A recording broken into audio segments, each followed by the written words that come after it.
The beautiful princess is kidnapped. Her lover, the knight in shining armor, armed with 5 different weapons to fight the enemy, sets out to rescue the beautiful princess. The knight, aided by your skill, must pass through 7 different guarded gates, fighting and destroying demons, dragons, giants, and zombies. There are hidden characters too, some friends, some foes. Ghosts and Goblins is exciting, challenging you and the knight to rescue the princess amid great danger, escaping Hades, land of the enemies. Yeah, Ghosts and Goblins, Micronix and Capcom in 1986. Known as Demon World Village in the Japan talk. It was first an arcade game and has been ported to several different platforms, including the NES, the Commodore 64, the Commodore 16, the Amiga, and it's also on the ZX Spectrum, the Amstrad CPC, the Atari ST, IBM PC and compatibles, Game Boy Color, Game Boy Advance, and the Sharp X68000. So there you go. It's a platform game, obviously. We control the knight, Sir Arthur. We have to beat up monsters in order to rescue Princess Prin Prin, who has been kidnapped by Satan, king of the demon world, viewers. Along the way, we can pick up new weapons, bonuses, and extra suits of armor. Yay!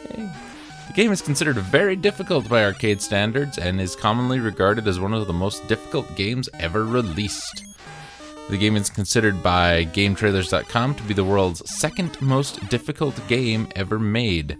Player can only be hit twice before losing a life, unless we find replacement armor. If the player loses a life, he's returned to the start of the level or the halfway point if you manage to get that far. Furthermore, each life can only last a certain length of time before the clock runs out. If the clock does run out, it doesn't matter if you've got your armor on or not, you will die instantly. After defeating the final boss, but only with the cross weapon, if you do not have it, you will be prompted that you needed to defeat it and restart at the beginning of level 5, and repeat level 5 and 6 again, regardless of what weapon is obtained. For the first time, the player is informed that the battle was a trap devised by Satan. The player is then forced to replay the entire game on a higher difficulty level before reaching the genuine final battle. The NES version was developed by Micronix. This also serves as the basis for the Game Boy Color version, which uses passwords to allow the player to jump to certain levels. The NES version was ported to the Game Boy Advance as part of the classic NES series, but only in Japan. The NES was re-released on the Virtual Console in 2007 for the Wii and 2012 for the 3DS.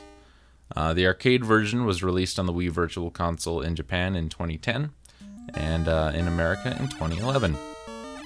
Ghosts and Goblins was runner-up in the category of Arcade-Style Game of the Year at the Golden Joystick Awards. The NES version was rated the 129th best game made on a Nintendo system in Nintendo Power's Top 200 game list. It was also a bestseller for the NES, selling 1.64 million units. Ghosts and Goblins is often cited as an example of one of the hardest games of all time to beat due to its high level of difficulty and the fact you must play through the game twice in order to fight the true final boss. Ghosts and Goblins was followed by a series of sequels and spin-offs, eventually becoming Capcom's 8th best-selling game franchise, selling over 4.4 million units.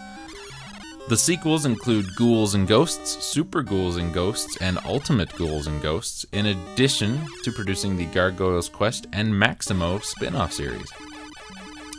Though originating as an arcade title, the franchise has been featured on a variety of PC and video game consoles, with the latest entries in the series.